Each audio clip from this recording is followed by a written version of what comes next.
Assalamualaikum warahmatullahi wabarakatuh.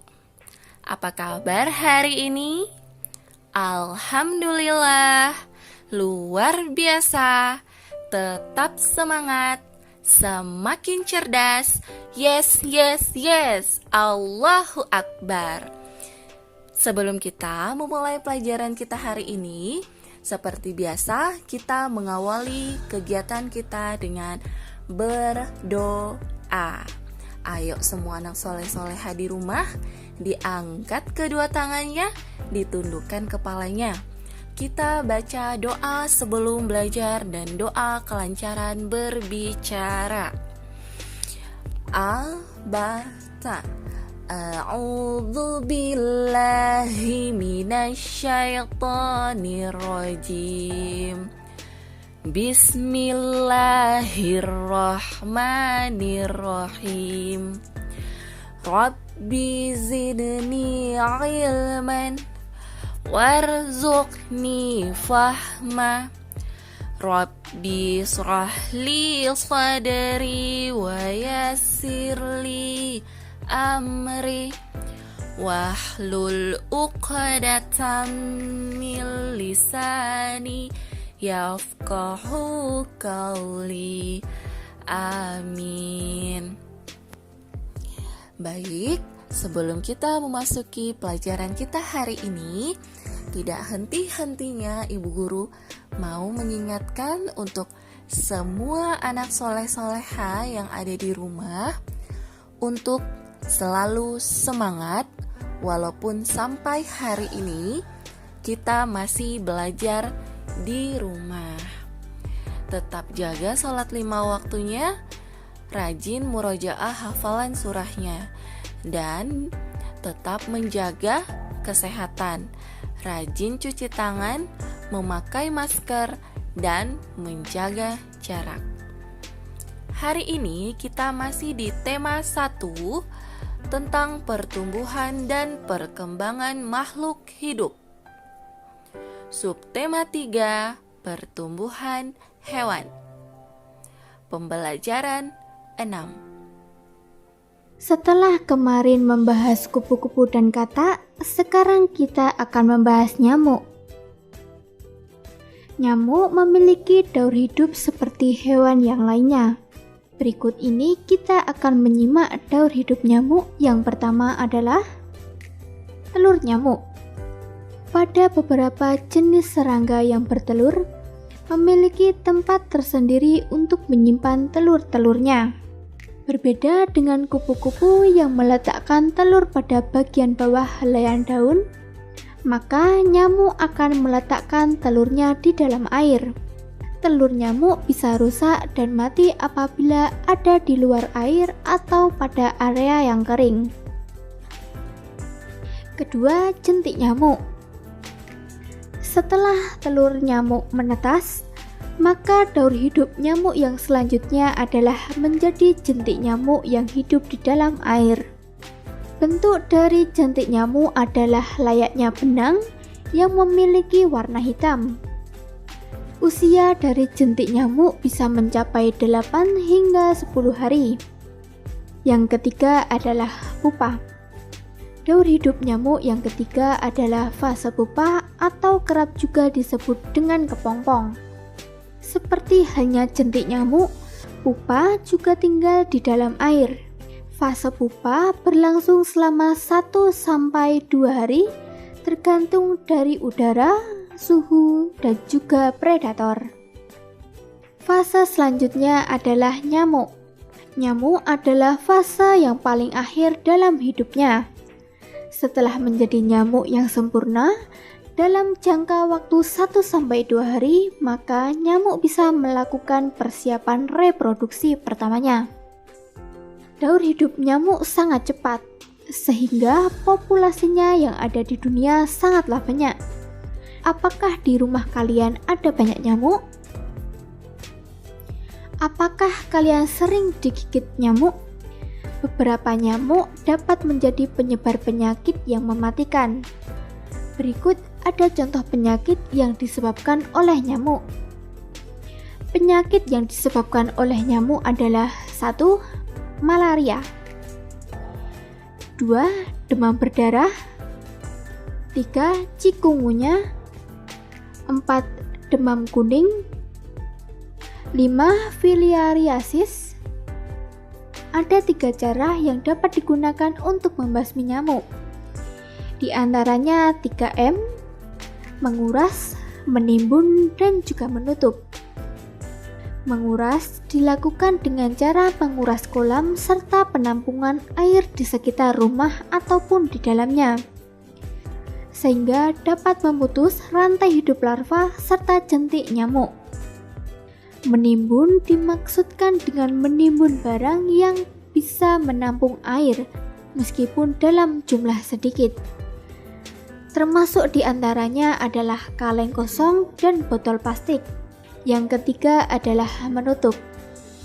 Caranya adalah dengan menutup tempat penampungan air yang ada di dalam maupun luar rumah.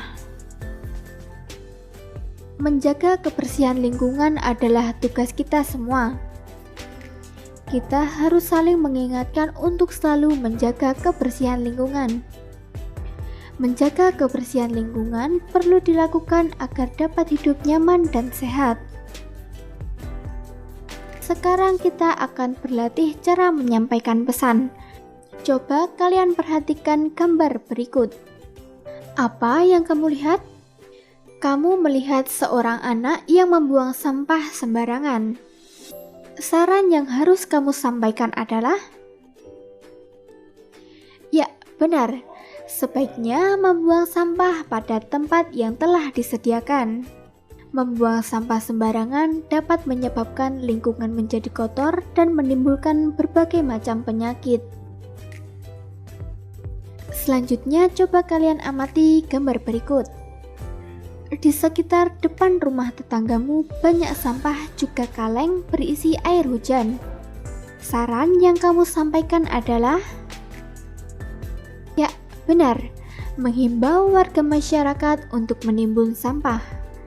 Kaleng yang berisi air dapat dijadikan sarang nyamuk, sehingga dapat menimbulkan penyakit demam berdarah. Nyamuk senang tinggal di air yang tergenang. Nyamuk berkembang biak di media air. Sekali bertelur, nyamuk bisa menghasilkan ratusan telur. Jagalah lingkungan dan penampungan air di sekitarmu agar tidak dijadikan tempat berkembang biak nyamuk. Jagalah selalu kebersihan lingkunganmu untuk menjaga kesehatanmu. Selanjutnya, kita akan belajar cara menghitung dengan perkalian bersusun. Perhatikan cerita berikut. Sebuah rumah sakit setiap hari dikunjungi 130 orang pasien. Dalam waktu 3 hari, berapa banyak pasien yang mengunjungi rumah sakit? Banyak pasien dihitung dengan perkalian.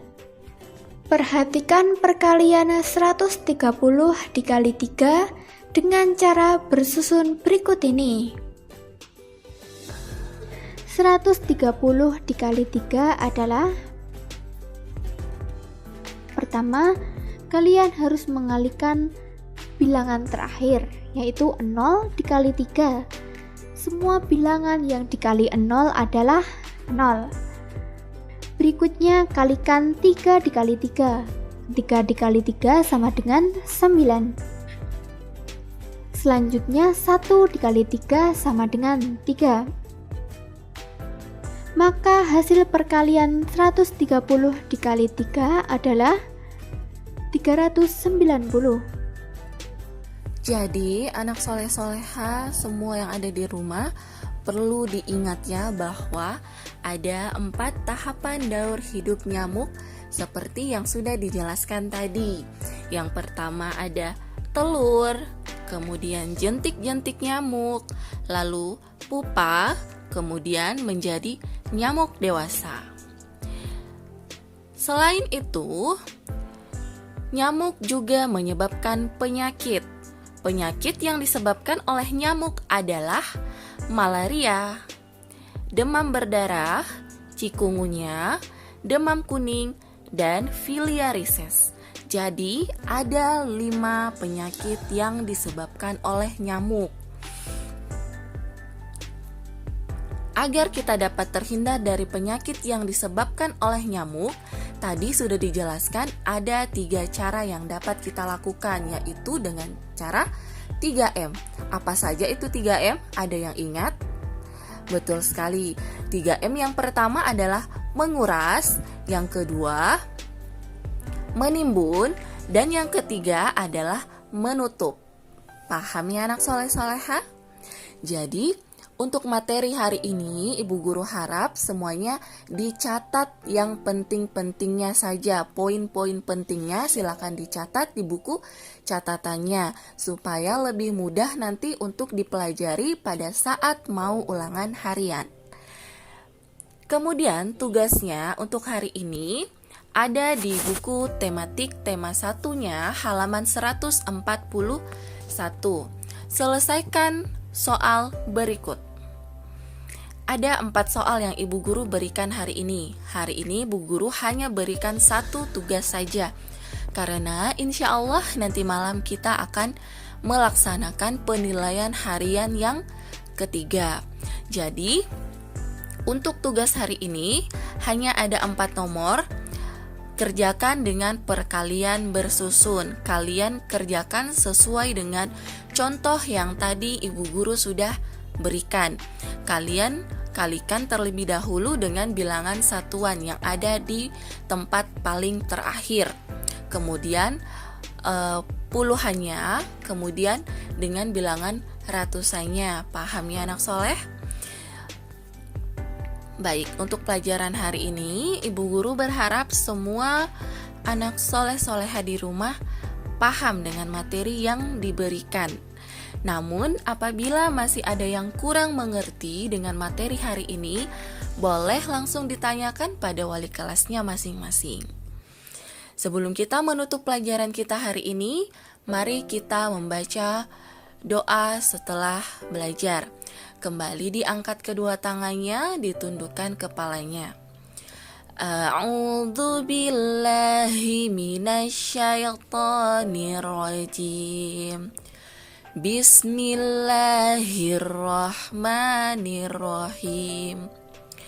Subhanakallahumma wa bihamdik, asyhadu an la ilaha illa anta, astaghfiruka wa atubu ilaik. Amin. Assalamualaikum warahmatullahi wabarakatuh.